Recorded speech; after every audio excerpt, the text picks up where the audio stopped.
Hi, everybody. It's Wednesday, June 12th, 2024. I'm Dr. Kenton. This is Dr. Kenton Wakes Up. This is a late recorded edition.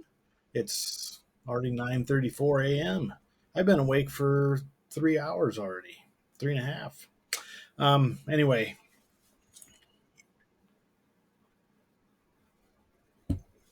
if you couldn't tell, that's a character from the, was it Awkward Yeti? I think his name is Nick Seeluck or something like that. That's the irritable bowel. And coffee, if you're not aware, plays a certain role. Anyway, so today woke up and listened to a podcast from the Tetragrammaton series. It wasn't the episode that's from this week, but it was one from a few weeks ago from John Kabat-Zinn. He's the originator of a mindfulness-based stress reduction practice and was being interviewed by Rick Rubin. And boy, oh boy, that that episode really caught me on a lot of different levels. I would recommend it highly.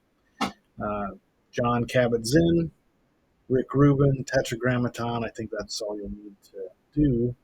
And it's in the second half of the podcast where Kabat-Zinn decides to read first a poem from Emily Dickinson about the difficulty of separating one's consciousness from one's perception of self. Holy moly.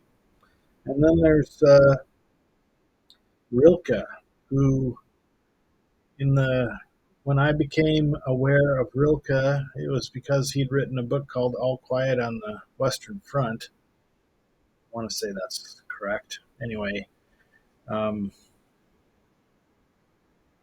he also wrote a lot of poems. And as a German poet in the early 20th century, a lot of the themes are sort of strongly identity based, like everything has a name and so forth. At least that's my understanding of the early 20th century German poetical monument to movement, whatever you want to call it.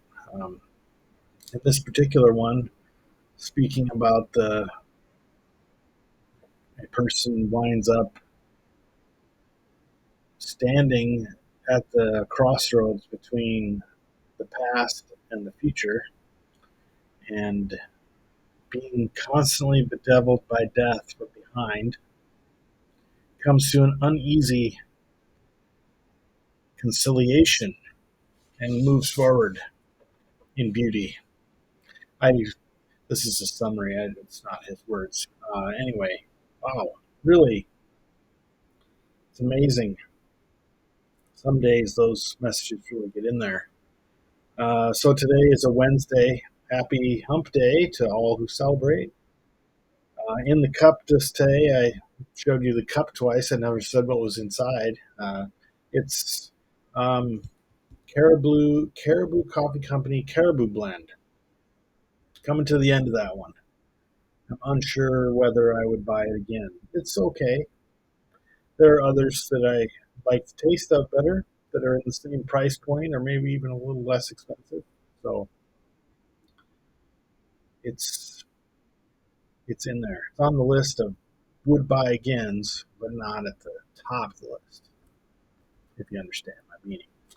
Um, let's see. Today mostly going to be grading because we had some assignments due, uh, and I was dealing with a lot of dread from late last week until yesterday, maybe even Monday. Um, People were really expressing a lot of frustration with the course I'm teaching online, and I didn't know why. People were upset that there was a Friday deadline, and it's identified directly in the syllabus that there is a deadline on Friday. But when I investigated, eventually the sheer number of email contacts from a particular student got to the threshold that said I need to have a contact or talk to this person live. And so I had a Zoom meeting Monday, and in preparation for that Zoom meeting, I discovered that in the grade book, virtually everyone had been assigned an automatic 0. And that's not my plan. So I went into the grade book and noticed that there were deadlines assigned for each of the assignments. Now, I know that most people prefer to have deadlines, and they prefer to say things in their syllabus about how they're not going to accept late assignments, and so on and so on and so on. Well, I've been doing this for 25 plus years. Geez, almost 30. Next year it'll be 30.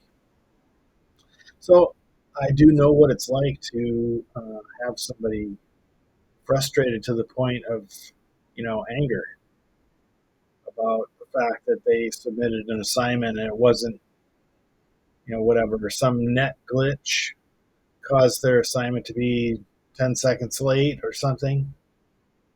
I, I have more important things to do than to argue with students about stuff like that. So I make it a point not to assign deadlines in the learning management system, gradebook system, because it just confuses and complicates things.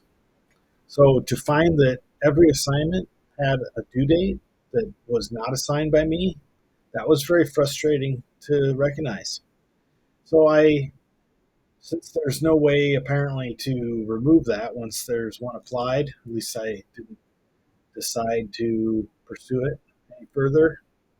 I went and corrected the upcoming ones and corrected the ones that were causing problems. None of the students who submitted the assignment, luckily, uh, there is a way to um, prevent people from uploading if they're late. That's Anyway, some people find it useful to be that way. I don't think that it's useful for me as the instructor. It just puts me in a position to have to argue with students, and I don't want to do that.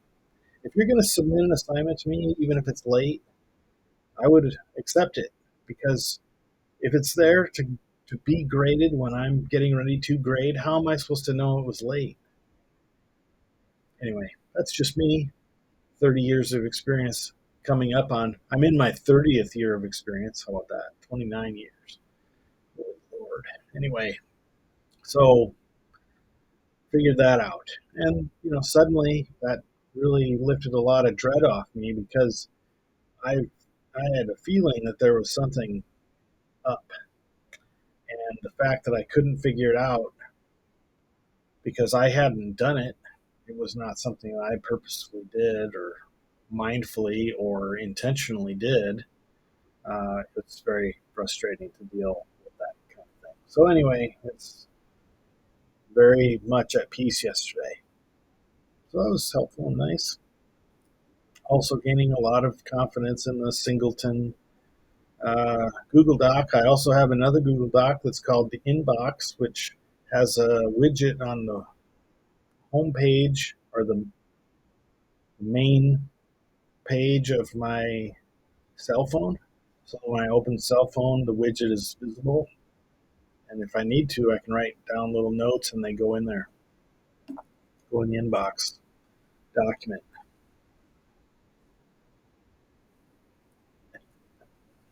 All right. Well, anyway, that's pretty much it. I've got grading to do today. I've got to figure something out for dinner.